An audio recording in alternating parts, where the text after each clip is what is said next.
ഇന്ന് ജൂൺ 18, 2015 വ്യാഴാഴ്ച ഒരു വീക്കെൻഡ് കൂടിയാണ്. മിഥുനമാസം 3-ാം തീയതിയാണ്. പത്രങ്ങളിലെ പ്രധാനപ്പെട്ട വാർത്ത അല്ലെങ്കിൽ ഫ്രണ്ട് പേജിൽ വന്നിരിക്കുന്നത് റമദാൻ വ്രതാരംഭം എന്ന് പറഞ്ഞിട്ട് തന്നെയാണ്. എല്ലാ പേപ്പറിലും അതെ ഹെഡിങ് ആയിട്ട് കൊടുത്തിരിക്കുന്നത് അത് തന്നെയാണ്. മനോരമയിൽ കൊടുത്തിരിക്കുന്നത് അതിനെ കുറിച്ച് ഞാനൊന്ന് വായിക്കാം. ഇന്ന് റംസാൻ വ്രതാരംഭം. കാപ്പാട് മാസപ്പിറവി കണ്ടതിനാൽ ഇന്ന് റമസാൻ 1 വിവിധ ഖാസിമാരും മതനേതാക്കളും. കോഴിക്കോട് നിന്നാണ് കേട്ടോ. വിശുദ്ധ ഖുർആൻ അവതരിച്ചതിന്റെ ഓർമ്മപ്പെടുത്തലുമായി ഇന്ന് റംസാൻ വ്രതാരംഭം. കാപ്പാട് മാസപ്പിറവി കണ്ടതിന്റെ അടിസ്ഥാനത്തിൽ ഇന്ന് റംസാൻ 1 വിവിധ ഖാസിമാരും മതനേതാക്കളും അറിയിച്ചു. നാട്ടിലെ കാര്യമാണ് അല്ലെ കൊടുത്തിരിക്കുന്നത്. ഗൾഫിലും ഇന്നാണ് റംസാൻ തുടങ്ങുന്നത് എന്നും പറയുന്നുണ്ട്. വിശ്വാസികൾ ഇന്നു മുതൽ 30 ദിവസം പ്രഭാതം മുതൽ പ്രദോഷം വരെ അന്നപാനീയങ്ങൾ വെടിഞ്ഞ് പൂർണ്ണമായും സൃഷ്ടാവിലേക്ക് സമർപ്പിക്കും. ഖുർആൻ പാരായണത്തിന് കൂടുതൽ സമയം കണ്ടെത്തി പ്രാർത്ഥനകളിലും ആരാധനകളിലും മുഴുകും. പാവപ്പെട്ടവന്റെ വിശപ്പിന്റെ വിളി മറ്റുള്ളവർ കൂടി മനസ്സിലാക്കുക എന്നതും റംസാന്റെ പ്രത്യേകതയാണ്. റംസാനിലെ രാത്രിയിൽ ദീർഘനേരത്തെ നമസ്കാരമായ തറാവീഹ് ഇന്നലെ രാത്രി തുടങ്ങി എന്നും വാർത്തയിൽ പറയുന്നുണ്ട്. അതേ വാർത്ത അതുപോലെ തന്നെ അതേ ഒരു വാർത്ത സിറാജ് പത്രത്തിലും കൊടുത്തിട്ടുണ്ട്. കോഴിക്കോട് നിന്ന് കൊടുത്തിട്ടുള്ള ഒരു വാർത്തയാണ്. ഇനി വ്രത വിശുദ്ധിയുടെ നാളുകൾ എന്ന് പറഞ്ഞൊരു വാർത്തയാണ് കോഴിക്കോട് നിന്ന്. പടിഞ്ഞാറൻ മാനത്ത് റംസാൻ പിറ കണ്ടു. മണ്ണിലും വിണ്ണിലും നാഥന്റെ സങ്കീർത്തനങ്ങൾ തുടങ്ങി. റമദാന്റെ വിശുദ്ധി ഏറ്റുവാങ്ങാനായി ഹൃദയങ്ങളെ പാകപ്പെടുത്തി കാത്തിരിക്കുന്ന വിശ്വാസികളിലേക്ക് അള്ളാഹുവിന്റെ അപാരമായ അനുഗ്രഹവുമായി 1 മാസം കൂടി വിരുന്നെത്തി എന്ന് പറഞ്ഞൊരു വാർത്ത സിറാജ് പത്രവും നമുക്ക് കൊടുത്തിട്ടുണ്ട്. ഇത് നാട്ടിൽ നിന്നുള്ള ഒരു വാർത്തയാണ്. അതെ അതെ. ഇനി നമുക്ക് എന്തായാലും റമദാന്റെ വാർത്തകളിൽ നിന്ന് മാറി മറ്റൊരു വാർത്തയിലേക്ക് കിടക്കാം. ചന്ദ്രികയാണ് ഈ വാർത്ത റിപ്പോർട്ട് ചെയ്തിരിക്കുന്നത്. നെല്ലിന്റെ താങ്ങുവില 50 രൂപ കൂട്ടി എന്ന് പറയുന്ന ഒരു വാർത്തയാണ് ഹെഡ്ലൈൻ ആയിട്ടാണ് കൊടുത്തിരിക്കുന്നത്. ക്വിന്റലിന് 1410 രൂപയാകും എന്നാണ് പറയുന്നത്. വാർത്തയിലേക്ക് കിടക്കാം. നെല്ലിന്റെ താങ്ങുനില വർദ്ധിപ്പിക്കാൻ കേന്ദ്ര മന്ത്രിസഭ തീരുമാനിച്ചു. ക്വിന്റലിന് 50 രൂപയാണ് വർദ്ധിപ്പിച്ചത്. ഇതോടെ വില ക്വിന്റലിന് 1410 രൂപയാകും. നിലവിൽ 1360 രൂപയാണ്. വില നിർണയ സമിതിയുടെ ശുപാർശ അനുസരിച്ചാണ് വർധന എന്നും പറയുന്നുണ്ട്. ഇവിടെ ഒരു സിറാജ് പത്രത്തില് വേറൊരു ഇമ്പോർട്ടന്റ് ആയിട്ടുള്ള വാർത്ത നോക്കുകയാണെങ്കിൽ സർക്കാരിന് വീഴ്ച പറ്റിയെന്ന് മുഖ്യമന്ത്രി. പാഠപുസ്തക അച്ചടിക്ക് റീടെൻഡർ എന്നൊരു വാർത്ത കൊടുത്തിട്ടുണ്ട്. ഇനിയും ഇപ്പം സ്കൂള് തുറന്നിട്ട് കുറെ ദിവസമായി പുസ്തകം കിട്ടാത്തൊരവസ്ഥയുണ്ട്. ഇവിടെ കൊടുത്തിട്ടുള്ള വാർത്ത ട്രിവാൻഡ്രത്ത് നിന്നാണ്. സ്കൂൾ പാഠപുസ്തക അച്ചടി റീടെൻഡർ ചെയ്യാൻ മന്ത്രിസഭാ യോഗം തീരുമാനിച്ചു. ഒരു ടെൻഡർ മാത്രം വന്ന സാഹചര്യത്തിലാണ് വീണ്ടും റീടെൻഡറിന് ക്ഷണിച്ചത് എന്ന് പറഞ്ഞിട്ട് പാഠപുസ്തക അച്ചടി സംബന്ധിച്ച് സർക്കാരിന് ചില വീഴ്ചകൾ സംഭവിച്ചിട്ടുണ്ടെന്നും വിദ്യാഭ്യാസ മന്ത്രി ഇത് പരിശോധിക്കുമെന്നും മന്ത്രിസഭാ യോഗത്തിൽ തീരുമാനങ്ങൾ വിശദീകരിച്ച് പിന്നീട് അറിയിക്കുമെന്നൊരു വാർത്തയാണ് ട്രിവാൻഡ്രത്ത് നിന്ന് കൊടുത്തിട്ടുള്ളത്. അപ്പം എന്തൊക്കെ പറഞ്ഞാലും അനുഭവിക്കുന്ന കുട്ടികള് റീടെൻഡർ ആണെങ്കിലും എന്താണെങ്കിലും ചിലപ്പോൾ റീടെൻഡർ കൊണ്ടായിരിക്കാം, വേറെ പ്രശ്നങ്ങളായിരിക്കാം, വേറെ ആരെങ്കിലും സ്കൂള് തുറന്നിട്ട് ഇപ്പൊ 1-2 മാസമൊക്കെ ആയി. എന്നാലും പഴയ പുസ്തകങ്ങൾ വെച്ചിട്ട് തന്നെയായിരിക്കും കുട്ടികൾ ഇപ്പോഴും പഠിക്കുന്നത്. അത് 1-2 മാസം എന്നുള്ളത് നമ്മൾ 10ാം ക്ലാസ് 12ാം ക്ലാസ് അവരുടെ പ്രശ്നം. ചെറിയ കുട്ടികൾക്ക് ഇപ്പൊ തുടങ്ങിയിട്ടേ. പക്ഷെ എന്നാൽ പോലും എന്താ പ്രശ്നം വെച്ചാൽ ഇവിടെ ഇപ്പം അന്വേഷണവും തീരുമാനങ്ങളും വീഴ്ച പറ്റി ഇതൊക്കെ ശരിയാണ്, ഒക്കെ ഉണ്ടായി. പക്ഷെ എൻഡ് ഓഫ് ദ ഡേ ആർക്കാണ് ഇതിന്റെ ഒരു റിസൾട്ട് അനുഭവിച്ചതെന്നുള്ളത് കുട്ടികൾ ാണ് പാവം. ചെറിയ കുട്ടികൾ പഠിക്കാനുള്ള ആഗ്രഹത്തിൽ വരുമ്പോൾ പുസ്തകമില്ല അവർക്ക്. ഓക്കെ, അപ്പൊ നമുക്കിനി മറ്റൊരു വാർത്തയിലേക്ക് കിടക്കാം. നാട്ടിൽ നിന്ന് തന്നെയാണ്, തിരുവനന്തപുരത്ത് നിന്നാണ് ഈ ഒരു വാർത്ത. ഹിന്ദു പിന്തുടർച്ചാവകാശത്തിൽ ഭേദഗതി. മകന്റെ സ്വത്തിൽ ഭാര്യയ്ക്കും മക്കൾക്കും മാത്രം അവകാശം എന്ന് പറയുന്ന ഒരു വാർത്തയാണ്. മകൻ മരിച്ചാൽ അമ്മയ്ക്ക് ലഭിക്കുന്ന സ്വത്ത് കാലശേഷം മറ്റു മക്കൾക്കായി വീതിക്കപ്പെടില്ല എന്നും വാർത്തയിൽ പറയുന്നു. ഭേദഗതി ചെയ്യുന്നത് 1956 നിയമമാണ്. ബിൽ നിയമസഭയുടെ ഈ സമ്മേളനത്തിൽ എന്നും പറയുന്നു. വിശദമായിട്ട് ഞാൻ ആ വാർത്തയിലേക്കൊന്ന് കടക്കാം. മരിച്ചുപോയ മകന്റെ സ്വത്തിൽ മാതാവിന് ലഭിക്കുന്ന അവകാശം അവരുടെ കാലശേഷം മകന്റെ ഭാര്യയ്ക്കും മക്കൾക്കും മാത്രം കൈമാറ്റപ്പെടും എന്ന ഭേദഗതിയോടെ ഹിന്ദു പിന്തുടർച്ചാവകാശ ഭേദഗതി ബിൽ തയ്യാറായി. ബിൽ നിയമസഭയുടെ ഈ സമ്മേളനത്തിൽ അവതരിപ്പിക്കും എന്ന് പറയുന്നു. ഹിന്ദു കുടുംബങ്ങളിൽ മകൻ മരിച്ചാൽ അമ്മയ്ക്ക് അവകാശമായി ലഭിക്കുന്ന സ്വത്തിൽ അവരുടെ കാലശേഷം മക്കൾക്കെല്ലാം തുല്യ അവകാശമായിരുന്നു. ഇത് അനീതിയാണെന്ന് ചൂണ്ടിക്കാട്ടി ഒട്ടേറെ നിവേദനങ്ങൾ സർക്കാരിന് ലഭിച്ചിരുന്നു. മകൻ സമ്പാദിച്ച സ്വത്ത് ഭാര്യയ്ക്കും മക്കൾക്കും ചെന്നു ചേരേണ്ടതിനു പകരം അതിലൊരു ഭാഗം സഹോദരങ്ങൾ പങ്കിടുന്നതാണ് പലരും ചോദ്യം ചെയ്തത്. എനിക്ക് തോന്നുന്നു ഈ പറയുന്ന എന്താ പറയുക നിവേദനങ്ങളുടെ ഒക്കെ അടിസ്ഥാനത്തിലായിരിക്കും ഇങ്ങനൊരു തീരുമാനങ്ങൾ വന്നത്. കാരണം ഇത് ഓട്ടോമാറ്റിക്കലി അത് ആരുണ്ടാക്കിയതാണെങ്കിലും അമ്മയ്ക്ക് പോവാന്ന് പറഞ്ഞാൽ അമ്മയ്ക്ക് പോയി കഴിഞ്ഞാൽ പിന്നെ എല്ലാ മക്കൾക്കും തുല്യ തുല്യമായിട്ടാണ് അവകാശം. അപ്പൊ ആ ഒരു നിയമം ഇതിലൊരു ഒരൊറ്റൊരു കാര്യമുണ്ട് കേട്ടോ. ഒരു പുരുഷൻ അല്ലെങ്കിൽ ഒരു മകൻ ഒരു കുറച്ച് സ്വത്ത് ഉണ്ടാക്കി എന്ന് വെച്ച് കഴിഞ്ഞാൽ ഇതിൽ പലരും ചോദിക്കുന്ന ഒരു ക്വസ്റ്റ്യൻ, എന്റെ മകൻ ഉണ്ടാക്കി, പക്ഷെ അദ്ദേഹം അവിടെ വരെ എത്തണമെങ്കിലും അത്രയധികം സ്വത്ത് ഉണ്ടാക്കണമെങ്കിലും ഒരു സ്ത്രീ ആ ഒരു ബാക്കപ്പും അത് ഉണ്ടാക്കിയ ആളെ പോലെ തന്നെ അപ്പുറത്തിരിക്കുന്ന അവരുടെ പാർട്ട്ണർ ആയിട്ടുള്ള ആൾക്കും അതിൽ തുല്യമായി. നമ്മൾ ഇന്ത്യ വിട്ട് യൂറോപ്യൻ കൺട്രീസിൽ പോയി കഴിഞ്ഞു കഴിഞ്ഞാൽ എങ്ങനെയാന്ന് വെച്ച് കഴിഞ്ഞാൽ അവിടെ ഒരു വീട് എന്ന് പറഞ്ഞു കഴിഞ്ഞാൽ രണ്ടുപേർക്കും ഒരേ അവകാശമാണ്. അതായത് ഇപ്പം ഹസ്ബൻഡ് ആയിരിക്കും ചിലപ്പോൾ ജോലിക്ക് പോകണ്ടാവും, ഭാര്യ വീടും, അല്ലെങ്കിൽ ഭാര്യ ആയിരിക്കും ജോലിക്ക് പോകണ്ടാവും, ഹസ്ബൻഡ് കുട്ടികളെ. അപ്പൊ അവര് പറയുന്നത് ഇത് രണ്ടും തുല്യ ഇമ്പോർട്ടൻസ് ഉള്ള ജോലിയാണ്. അപ്പം ഒരു ഡിവോഴ്സ് വരുവാണെങ്കിൽ ഇപ്പൊ ഒരു 50 മില്യൺ ഉള്ള ആളാണെങ്കിൽ ഡിവോഴ്സ് വരുമ്പം 25 ആണ്. ആര് ജോലിക്ക് പോയാലും ജോലിക്ക് പോയത് ചിലപ്പോൾ ഒരാൾ മാത്രമേ ഉണ്ടാവുള്ളൂ, പക്ഷെ സമ്പാദിച്ചു എന്നതിലല്ല രണ്ടുപേർക്കും ഈക്വൽ ആയിട്ട് ഇമ്പോർട്ടൻസ് കൊടുക്കുന്ന ഒരു സിസ്റ്റം ആണ് ഉള്ളത്. അപ്പൊ ഇനി 1956 നിയമമാണ് ഇപ്പോൾ ഭേദഗതി ചെയ്ത് നിയമസഭയുടെ സമ്മേളനത്തിൽ വെച്ചിരിക്കുന്നത്. അപ്പൊ നോക്കാം കേരളത്തിൽ എങ്ങനെ. അടുത്തൊരു വാർത്ത ഇവിടെ സിറാജ് പത്രത്തിൽ കൊടുക്കുന്നത്, റബ്ബറിന് 150 രൂപ ഉറപ്പാക്കി സബ്സിഡി ക്രമീകരിക്കുമെന്ന് പറഞ്ഞൊരു വാർത്തയുണ്ട്. റബ്ബറിന് കിലോയ്ക്ക് 150 രൂപ ഉറപ്പായും ലഭിക്കും വിധം സബ്സിഡി ക്രമീകരിക്കാൻ മുഖ്യമന്ത്രി ഉമ്മൻചാണ്ടിയുടെ അധ്യക്ഷതയിൽ ചേർന്ന ഉന്നതതല യോഗം തീരുമാനിച്ചു എന്നൊരു വാർത്ത ട്രിവാൻഡ്രത്ത് നിന്ന് റിപ്പോർട്ട് ചെയ്തിട്ടുണ്ട്. അപ്പം റബ്ബറിന്റെ കാര്യത്തിലും നെല്ലിന്റെ ഓക്കെ, അതൊക്കെയാണ് നാട്ടിൽ നിന്നൊക്കെയുള്ള കുറച്ച് വാർത്തകൾ. ഇനി നമുക്ക് സ്പോർട്സ് വിശേഷങ്ങളിലേക്ക് കിടക്കാം അല്ലേ? അങ്ങനെയാണ് ഞാൻ നാട്ടിലെ വാർത്തകളൊക്കെ. +1 ആദ്യ അലോട്ട്മെന്റ് 2,810 വിദ്യാർത്ഥികൾ പ്രവേശനം നേടി എന്ന് പറഞ്ഞിട്ട് അലോട്ട്മെന്റ് ലഭിച്ചവർ ഇന്ന് പ്രവേശനം നടത്തണം എന്ന് പറഞ്ഞു. ഏകജാലകമാണല്ലോ നാട്ടിൽ. അങ്ങനെ ഒരു വാർത്ത പറഞ്ഞിരുന്നു, കാരണം റിസൾട്ട് വന്നിട്ട് ഇത്ര ദിവസമായിട്ടും അഡ്മിഷൻ ആയിട്ടില്ല എന്നുള്ളൊരു പ്രശ്നം ഉണ്ടായിരുന്നു. +1 പ്രവേശനത്തിലുള്ള ആദ്യഘട്ട അലോട്ട്മെന്റ് 2,18,10 വിദ്യാർത്ഥികൾക്ക് പ്രവേശനം നേടി. ആകെയുള്ള ആ ഒരു ലിസ്റ്റ് ഉണ്ട്, അത്രയും പേരിൽ ഇത്രയും പേര് നേടി എന്ന് പറഞ്ഞിട്ട് എന്തായാലും കുറച്ച് അറ്റ്ലീസ്റ്റ് ഒരു ആശ്വാസമല്ലേ. ഫസ്റ്റ് അലോട്ട്മെന്റ് കഴിഞ്ഞ് കഴിഞ്ഞാൽ ക്ലാസ്സുകൾ തുടങ്ങും, അത് കഴിഞ്ഞ് സെക്കൻഡ് അലോട്ട്മെന്റും തേർഡ് അലോട്ട്മെന്റും. വോട്ടിന് കാശ് ചന്ദ്രബാബു നായിഡുവിന് അഴിമതി വിരുദ്ധ ബ്യൂറോ സമൻസ് അയക്കുമെന്ന് പറഞ്ഞിട്ട് ഹൈദരാബാദിൽ നിന്ന് റിപ്പോർട്ട് ചെയ്തിട്ടില്ല. ഇന്നലെ നമ്മൾ മുഴുവൻ കേട്ട ഒരു വാർത്തയായിരുന്നു. അടുത്തത് ദളിത് മോദി വിവാദം കൂടുതൽ സങ്കീർണം, ആരോപണം യുപിയിലേക്കും എത്തും എന്ന് പറഞ്ഞിട്ട് എൻഫോഴ്സ്മെന്റ് അന്വേഷണം ഊർജിതമാക്കി എന്ന് പറഞ്ഞൊരു വാർത്ത ന്യൂഡൽഹിയിൽ നിന്ന് റിപ്പോർട്ട് ചെയ്തിട്ടുണ്ട്. അപ്പൊ അത്രയാണ് സിറാജ് പത്രം നാട്ടിൽ ഇന്ത്യയിൽ റിപ്പോർട്ട് ചെയ്തിട്ടുള്ള. ഇനി നമുക്ക് ഞാൻ പറഞ്ഞ പോലെ സ്പോർട്സ് പേജിലേക്ക് ഒന്ന് കിടക്കാം. ഇവിടെയും സ്പോർട്സ് പേജിൽ നമ്മൾ നോക്കിക്കഴിഞ്ഞാൽ നിറഞ്ഞു നിൽക്കുന്നത് കോപ്പ അമേരിക്കയുടെ വാർത്തകൾ തന്നെയാണ് കേട്ടോ. നമുക്ക് നോക്കാം. അഗ്യൂറയിലൂടെ അർജന്റീന എന്ന് പറഞ്ഞിട്ടാണ് മനോരമ ഈ ഒരു വാർത്തയെ റിപ്പോർട്ട് ചെയ്തിരിക്കുന്നത്. നല്ലൊരു ഫോട്ടോ ഒക്കെ അടക്കമാണ് കൊടുത്തിരിക്കുന്നത്. വാർത്തയിലേക്കൊന്ന് കിടക്കാം. സെർജിയോ അഗ്യൂറയുടെ ഒരു ഗോളും അടിപിടിയും. കളിയേക്കാൾ കയ്യാങ്കളി കണ്ട അർജന്റീന യുറുഗ്വായ് മത്സരത്തിൽ അവസാനം അർജന്റീന ചിരിച്ചു എന്നാണ് പറയുന്നത്. അതായത് അർജന്റീന ഒരു ഗോളാണ് നേടിയത്, യുറുഗ്വായ് 0 ഗോൾ. അപ്പൊ അതിനെയാണ് കൊടുത്തിരിക്കുന്നത്.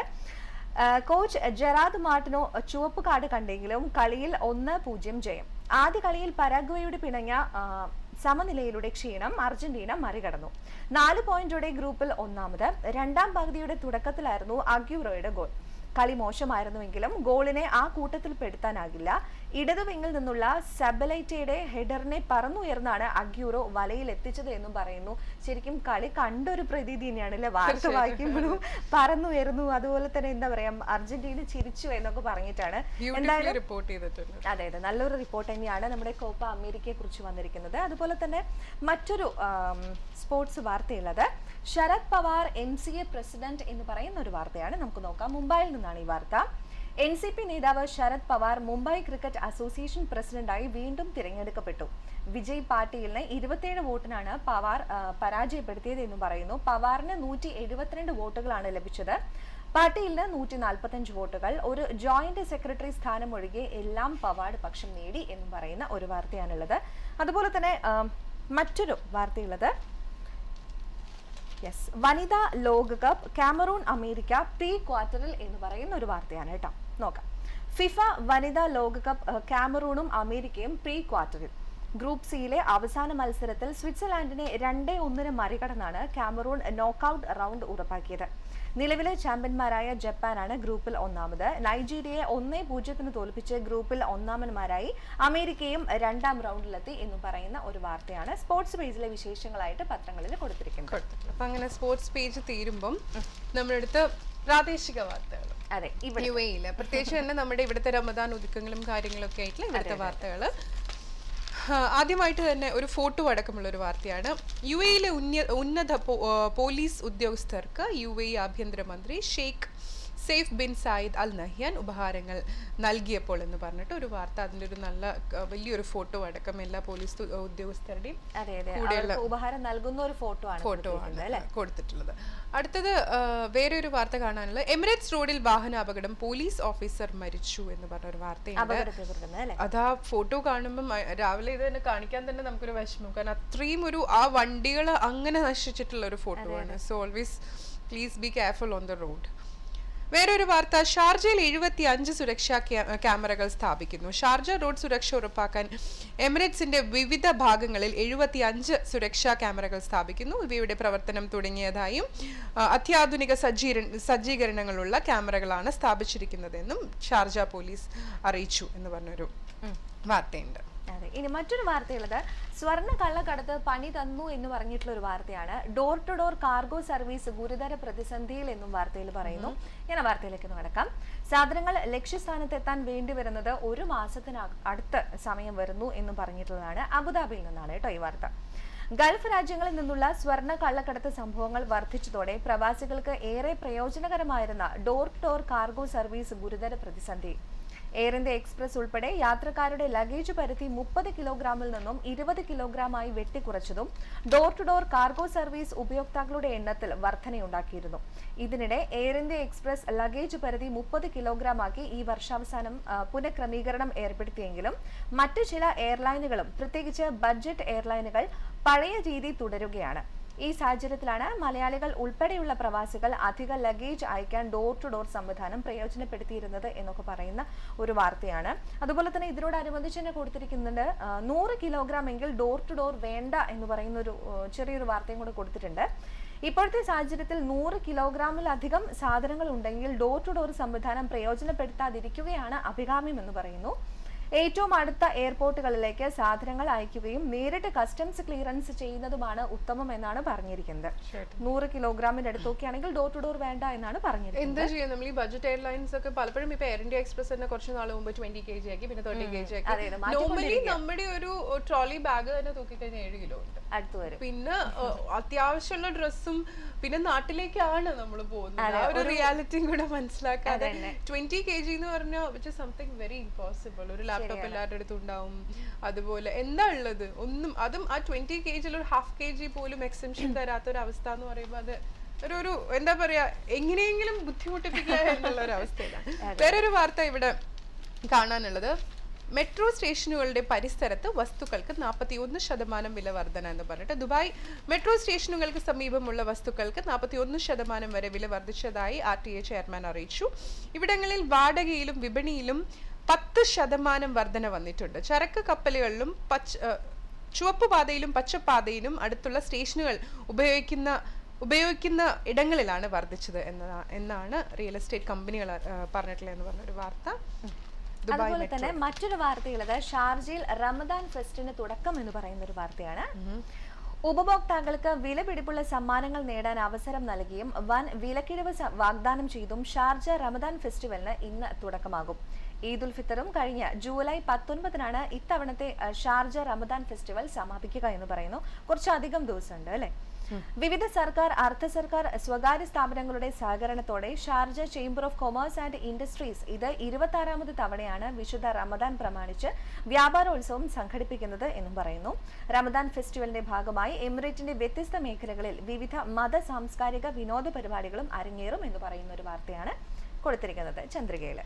വേറൊരു സന്തോഷമുള്ള വാർത്ത ഇവിടെ കാണുമ്പം, നമുക്ക് കേരളം എന്ന് പറഞ്ഞാൽ ഒരു നൊസ്റ്റാൾജിയ, അതായത് നമ്മുടെ അമ്മയാണ്, നമ്മുടെ മദർ ലാൻഡ് ആണ്. പക്ഷെ നമുക്ക് നമ്മുടെ സ്വന്തം നാട്, നമുക്ക് കേരളം എന്ന് പറഞ്ഞാൽ നമുക്ക് കേരളത്തിൽ എന്ന് പറഞ്ഞാൽ ചിരി വരും, മലയാളം കേട്ടാൽ നമുക്കൊരു സന്തോഷം വരും നമ്മുടെ ചുറ്റും അല്ലേ. പക്ഷെ ആ ഒരു സമയത്ത് UAE എന്ന് പറയുമ്പോൾ നമുക്ക് അതും ഒരു നൊസ്റ്റാൾജിയാണ്. മറ്റത് പെറ്റമ്മയാണെങ്കിൽ ഇത് പോറ്റമ്മയാണ്. രണ്ടിനോടും നമുക്ക് ഒരുപോലുള്ള ഒരു സ്നേഹമാണ്. അപ്പം UAE ഇരിക്കുന്ന നമുക്ക് ഒരുപാട് പ്രവാസികളായിട്ടുള്ള നമുക്ക് ഒരുപാട് അഭിമാനിക്കാവുന്ന അല്ലെങ്കിൽ ഒരുപാട് സന്തോഷിക്കാവുന്ന ഒരു വാർത്തയാണ്. UAE ലോകത്തെ ഏറ്റവും സുരക്ഷിത രാജ്യമാക്കും എന്ന് പറഞ്ഞൊരു വാർത്ത ഷാർജയിൽ നിന്ന് വന്നിട്ടുണ്ട്. UAE ലോകത്തെ ഏറ്റവും സുരക്ഷിത രാജ്യങ്ങളിലൊന്നാക്കി മാറ്റാനുള്ള പദ്ധതിയിൽ ഷാർജയിൽ തുടക്കമായി. പൊതുജീവിതത്തിന് മതിയായ സുരക്ഷയും നിക്ഷേപകർക്ക് പൂർണ്ണ പിന്തുണയും നൽകും. 2021 ആകുമ്പോഴേക്കും UAE ലോകത്തിലെ മികച്ച സുരക്ഷിത രാജ്യമായി തീരുമെന്ന് പ്രതീക്ഷ എന്ന് പറഞ്ഞിട്ട് ഒരു വാർത്ത കൊടുത്തിട്ട് ഭയങ്കര സന്തോഷമുള്ള ഒരു വാർത്ത. ഇവിടെ ഇരിക്കുമ്പോൾ പ്രത്യേകിച്ച് നമുക്ക് ഇവിടെ തന്നെ ജീവിക്കാനുള്ള ഒരു കോൺഫിഡൻസ്, ഇവിടെ തന്നെ ഇൻവെസ്റ്റ് ചെയ്യാനുള്ള കോൺഫിഡൻസ് തരുന്ന. അതുപോലെ തന്നെ മറ്റൊരു വാർത്തയുള്ളത്, ഈ ഒരു റമദാൻ നാളുകളിൽ പഴം പച്ചക്കറി വിപണിയിൽ വില കയറി തന്നെ എന്ന് പറയുന്ന ഒരു വാർത്തയാണ്. നമുക്ക് നോക്കാം. പഴം പച്ചക്കറി മൊത്ത വ്യാപാര വിപണിയിലെ മറ്റ് വ്യാപാര സ്ഥാപനങ്ങളിലെ വിലയുമായി വലിയ മാറ്റമില്ലെന്ന് ഉപഭോക്താക്കൾ. റമദാൻ ആയതോടെ അബുദാബി മീന മാർക്കറ്റിലും ഉൽപ്പന്നങ്ങളുടെ വില കൂടിയതായി ഉപഭോക്താക്കൾ പറഞ്ഞു. സാമ്പത്തിക മന്ത്രാലയത്തിന്റെ അനുമതിയില്ലാതെ സാധനങ്ങൾക്ക് വില കൂട്ടിയാൽ വൻ തുക പിഴ ചുമത്തുമെന്ന അധികൃതരുടെ പ്രഖ്യാപനം നിലനിൽക്കെയാണ് എമിറേറ്റിലെ പ്രധാന വിപണിയിൽ വില വർദ്ധിച്ചത് എന്നും പറയുന്നുണ്ട്. റംസാന് മുൻപ് വൻകിട വ്യാപാര സ്ഥാപനങ്ങൾ വിറ്റിരുന്ന വിലയിലാണ് പല മൊത്ത വ്യാപാര ഷോപ്പുകളും ഇപ്പോൾ സാധനങ്ങൾ വിറ്റഴിക്കുന്നത്. 20-25 വരെയാണ് ശരാശരി വില വർധനമെങ്കിലും ചില ഉൽപ്പന്നങ്ങളുടെ വില അതിനും മുകളിലാണ് എന്ന് പറയുന്ന ഒരു വാർത്തയാണുള്ളത്.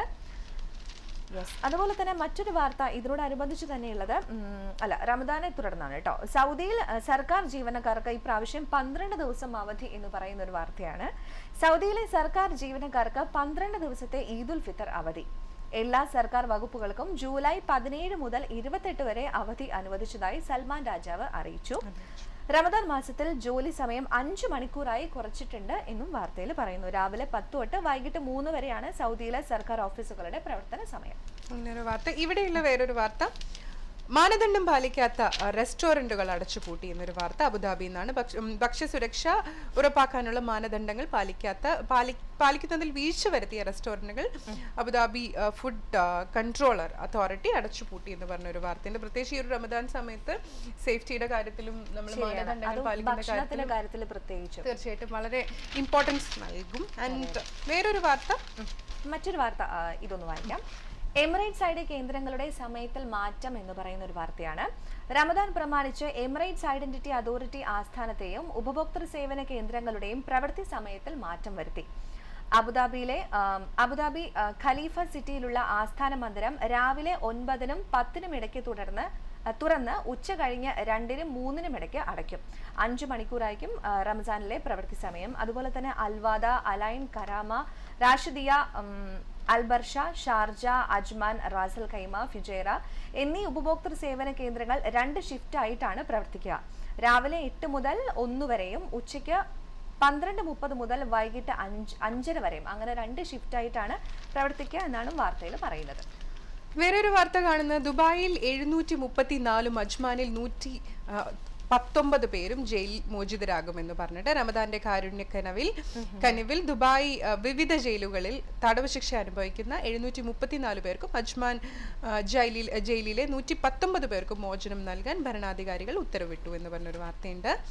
ആൻഡ് വാഹന രജിസ്ട്രേഷൻ സെന്റർ ഷാർജയിൽ നിന്ന് വന്നിട്ടുള്ള ഒരു വാർത്തയാണ്. ഷാർജയിൽ വാഹന രജിസ്ട്രേഷൻ സെന്റർ, ലൈസൻസിംഗ് എന്നിവയ്ക്കായി പ്രത്യേക സെന്റർ ആരംഭിച്ചു എന്ന് പറഞ്ഞൊരു വാർത്തയും വന്നിട്ടുണ്ട്. അതുപോലെ തന്നെ മറ്റൊരു വാർത്തയുള്ളത്, കയറുകൊണ്ട് കെട്ടിയ ബാഗേജിന് കുവൈറ്റ് വിമാനത്താവളത്തിൽ വിലക്ക് എന്ന് പറയുന്ന ഒരു വാർത്തയാണ് കേട്ടോ. കയറുകൊണ്ട് വരിഞ്ഞു കെട്ടിയ നിലയിൽ ബാഗേജുകൾ സ്വീകരിക്കില്ലെന്ന് കുവൈറ്റ് സിവിൽ ഏവിയേഷൻ അധികൃതരുടെ മുന്നറിയിപ്പ്. ഇനിയിപ്പോൾ എന്തായാലും കയറുകൊണ്ട് കെട്ടിയിട്ട് ബാഗേജ് ഒന്നും ആരും കൊണ്ടുപോകണ്ട കേട്ടോ. ബാഗേജുകളിൽ ഒന്നുകിൽ വിമാനത്താവളത്തിൽ നിന്ന് ലഭിക്കുന്ന സൗകര്യം ഉപയോഗിച്ച് കയർ ഉൾപ്പെടെ മൊത്തമായി പ്ലാസ്റ്റിക് കൊണ്ട് പൊതിയുക, അല്ലെങ്കിൽ കയറുകൾ നീക്കം ചെയ്യുകയോ വേണമെന്നാണ് നിർദ്ദേശം. പെട്ടികളിലെ കയറുകൾ ഉടക്കി കൺവെയർ ബെൽറ്റിന്റെ പ്രവർത്തനം തടസ്സപ്പെടുന്നത് പതിവായ സാഹചര്യത്തിലാണ് ഈ ഒരു പുതിയ നിർദ്ദേശം. കൺവെയർ ബെൽറ്റ് അത് വരുന്നേക്കാളും ഏറ്റവും ഇതിന്റെ ഡേഞ്ചറസ് പാർട്ട് എന്താണെന്നറിയോ, ഇത് എടുക്കുന്ന ആൾക്കാരില്ലേ, ഇത് ഇപ്പോഴും നമ്മൾ മാൻ പവർ ആണല്ലോ, അത് അവരുടെ കൈക്ക് അത് പലപ്പോഴും കാണാറുള്ള ഒരു കാര്യമാണ്. ആലോചിച്ച് ഒരു നല്ല ഫ്രിക്ഷൻ വരും, നമ്മൾ ആ കയറിനെ ഇങ്ങനെ മൂവ് ചെയ്തുകൊണ്ടിരിക്കുകയല്ലേ. തീർച്ചയായിട്ടും. അതല്ല ഞാൻ പറഞ്ഞ എയർക്രാഫ്റ്റിലേക്ക് ലോഡ് ചെയ്യുന്ന ആൾക്കാരില്ലേ, അത്രയും സാധനം അവരുടെ കൈയും അത് ഭയങ്കര ഡേഞ്ചറസ് ആണ്. ആൻഡ് ഇവിടെ വേറെ ഒരു വാർത്ത കേട്ടോ, പ്രാദേശിക വാർത്ത തീർന്നു. ഇവിടുത്തെ ഒരുവിധം ഇത് പ്രാദേശികമല്ല, ഇന്ത്യ എന്നുള്ളൊരു വാർത്തയാണ്. പക്ഷെ കണ്ടപ്പോ എനിക്ക് ഭയങ്കര തമാശ എന്നല്ല പറയാം, ഒരു പ്രത്യേകത, കൗതുകം തോന്നി എന്ന് പറയാം. മോദിയും കേജ്രിവാളും പൊള്ളയായ വാഗ്ദാനങ്ങൾ നൽകുന്നു. പറഞ്ഞത് വേറെ ആരുമല്ല, രാഹുൽ ഗാന്ധിയാണ്. വളരെ സിമ്പിൾ ആണ്, ഞാൻ അതിന്റെ കൂടുതൽ വാർത്തയിലേക്ക് പോകുന്നില്ല. ഈ ഒരു ഹെഡിങ് തന്നെ വിച്ച് കൺവേസ് എവറിത്തിങ്. മോദിയും കേജ്രിവാളും പൊള്ളയായ വാഗ്ദാനങ്ങൾ നൽകുന്നു. രാഹുൽ. രാഹുൽ ഗാന്ധി. ഇതിനെ എനിക്ക് തോന്നുന്നു ഏതൊക്കെ രീതിയിൽ വേണമെങ്കിലും ഇതിനെ അതെ, നമുക്ക് എങ്ങനെ വേണമെങ്കിൽ വ്യാഖ്യാനിക്കാം, നമുക്ക് ഏത് സൈഡിൽ നിന്ന് വേണമെങ്കിൽ വ്യാഖ്യാനിക്കാം. അതുകൊണ്ട് നമ്മൾ കൂടുതൽ വ്യാഖ്യാനിക്കുന്നില്ല. ഞങ്ങൾ കൂടുതൽ ഡീറ്റെയിൽസിലേക്ക് ഒന്ന് കിടക്കും. വേറെ ഒരു ചെറിയ കാര്യം പറയാനുള്ളത് എന്താണെന്ന് വെച്ച് കഴിഞ്ഞാൽ, രാത്രി കാലങ്ങളിൽ ധാരാളം വെള്ളം കുടിക്കണം. അതൊന്ന് നമ്മൾ മനസ്സിൽ വെക്കേണ്ട ഒരു കാര്യമാണ്. നമ്മൾ റമദാൻ കാലത്ത് നമ്മൾ പാലിക്കേണ്ട കുറെ ഹെൽത്ത് ടിപ്സ് ഉണ്ട്, നമ്മൾ പാലിക്കേണ്ട കുറെ ഭക്ഷണക്രമങ്ങളുണ്ട്. എങ്ങനെ റമദാൻ തുറക്കണം, നോമ്പ് തുറക്കണം, എങ്ങനെ രാത്രി കാലങ്ങളിൽ നമ്മൾ എന്തൊക്കെ ചെയ്യണം എന്നുള്ളൊരു കാര്യം. അതിനായിട്ട് നമ്മൾ ഇടയ്ക്കിടയ്ക്ക് ഹെൽത്ത് ടിപ്സ് കൊടുക്കുന്നുണ്ട്. നിങ്ങൾ കാണുകയാണെങ്കിൽ ഒരുപാട് ഉപയോഗമാവും അത്. അതെ, തീർച്ചയായിട്ടും. ഇനിയിപ്പോ ഒരു അതെ, ഇപ്പൊ നമ്മൾ ഒരുവിധം പത്രങ്ങളിലെ എല്ലാ വിശേഷങ്ങളും തന്നെ പങ്കുവെച്ചു കഴിഞ്ഞു. ഇനിയിപ്പോ നമ്മൾ ചെറിയൊരു ബ്രേക്ക് എടുക്കാൻ പോവാണ് അല്ലെ? തീർച്ചയായിട്ടും കേട്ടിട്ട് തിരിച്ചു വരാം.